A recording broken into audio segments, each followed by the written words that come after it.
ઘરે જઈને બધાને ખાવા પીવાનું સપ્લાય કરાવી. અને વાત કરું આપણી સંસ્થાના હેલ્ધી અને વિઝન છે હેલ્ધી ઇન્ડિયા વેલ્ધી ઇન્ડિયા. જોઈએ કે આજકાલની આપણે જોઈએ કે લાઈફસ્ટાઈલ, પહેલાંની લાઈફસ્ટાઈલની વાત કરીએ કે પહેલાંના લોકો જ્યાં ક્યાં જન્મતા હતા કે જોઈએ કે ઘરે જન્મતા હતા, ખાવા પીવાનું કેવું હતું કે ઓર્ગેનિક હતું. અને જ્યારે એ મોટા થતા હતા અને જે પરિશ્રમવાળું કામ કરતા હતા અને લાસ્ટમાં 70-80 વર્ષ સારું જીવન જીવી લેતા હતા, લાસ્ટમાં કંઈ પ્રોબ્લેમ આવે તો કેવું કે આયુર્વેદિક કે ઉકાળા પીને સારા થઈ જતા હતા.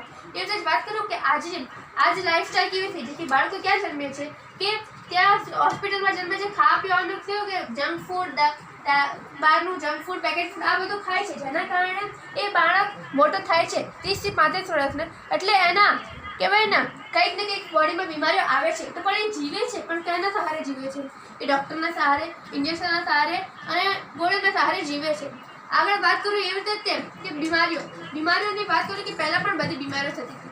એના કારણ હતા, જેમ કે મલેરિયા થવાનું કારણ તો મચ્છર કરડવાથી થતું હતું અને પ્લેગ ઉંદર કરડવાથી થતું હતું. આ બધા કારણો હતા. But thanks to medical science કે આજે આ બધા બીમારીઓથી કોઈ મળતું નથી. બટ હવે વાત કરું કે આજની બીમારીઓ આજ છે osteoporosis, asthma, diabetes, stroke, cancer. આ બધી બીમારીઓ થવાનું કારણ શું છે? જોઈએ કે આજનું આપણું ખાનપીન, જે જીવનશૈલી એવી થઈ ગઈ છે, આપણે શું ખાવ, ક્યારે ખાવ ને કેવી રીતે ખાવ, આ વસ્તુ આપણે ધ્યાન નથી રાખતા. એના કારણે આપણે બીમાર થઈએ છીએ. આ બધી બીમારી આવે છે.